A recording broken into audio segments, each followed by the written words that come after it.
Il y a des gens, ils viennent toujours te voir pour te parler de leurs problèmes. Mais chaque fois que tu leur proposes une solution à leurs problèmes, ils trouvent un problème à ta solution. Du coup, tu leur proposes une autre solution et ils vont encore te trouver un autre problème par rapport à cette solution. Je sais que tu as déjà rencontré ce genre de personnes. Ces gens-là, c'est ce qu'on appelle des vampires énergétiques. Quand tu en croises, fuis! Crois-moi, il faut que tu arrêtes de perdre du temps avec ces personnes-là parce qu'elles ne veulent pas sortir de leurs problèmes. Elles veulent pas de solution. Elles aiment juste se plaindre et elles veulent ton attention. Les vampires énergétiques, ce sont des personnes qui souffrent de blessures d'abandon ou blessures de rejet. Ils sont pas forcément méchants, ils sont pas forcément mal intentionnés et parfois ils se rendent même pas compte qu'ils sont en train d'absorber ton énergie. En vrai, c'est facile de les reconnaître. Je t'explique comment ça fonctionne parce que vu que c'est souvent des personnes qui ont souffert de blessures d'abandon, blessures de rejet, ils ont besoin de savoir que tu vas jamais les abandonner et que tu seras toujours là pour eux. Et du coup, la technique qu'ils utilisent pour être sûr que tu vas jamais les lâcher, jamais les abandonner, c'est de jouer le rôle de victime. Du coup, quand tu es avec eux, ils vont toujours te parler de leurs malheurs, de leurs problèmes. Ils vont te dire, ah, mon ex m'a fait ci, mon mec m'a fait ça, ma meuf m'a fait ça, mon patron m'a fait ça, mais ma mère, si tu savais ce qu'elle m'a fait quand j'étais petit.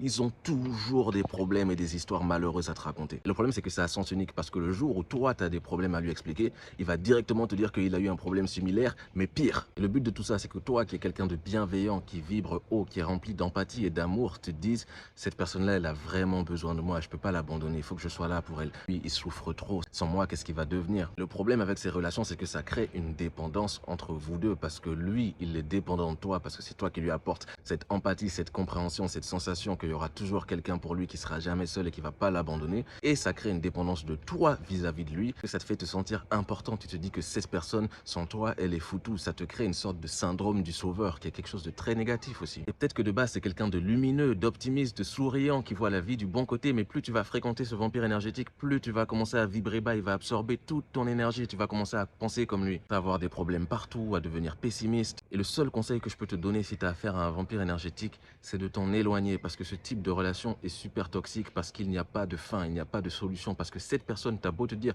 je vais l'aider à s'épanouir, à voler de ses propres ailes, mais c'est pas ce qu'il veut parce que si tu l'aides à s'accomplir, à devenir heureux, épanoui, bah au final, toi, tu vas dire que c'est bon, il a plus besoin de toi parce qu'il est heureux et tout va bien. Mais lui, c'est pas ce qu'il veut parce qu'il souffre d'une blessure d'abandon ou d'une blessure de rejet. Donc tout ce qu'il veut, c'est que tu restes avec lui. Donc souvent, il veut pas aller mieux, il veut rester dans le mal pour que toi tu te dises qu'il faut absolument que tu restes avec lui, que tu sois là pour lui. Donc c'est quelque chose qui ne finit jamais. Il va juste continuer d'absorber, absorber, absorber ton énergie. Et au final, quand toi, il aura tout absorbé, que tu seras devenu quelqu'un de déprimé, de pessimiste, bah tu n'auras plus la lumière qu'il voulait en fait. Comme les vampires dans les films, quand ils mordent quelqu'un, la personne devient un vampire, bah ce vampire-là, t'auras peut-être transformé toi en vampire énergétique et tu vas commencer à faire ça à quelqu'un d'autre.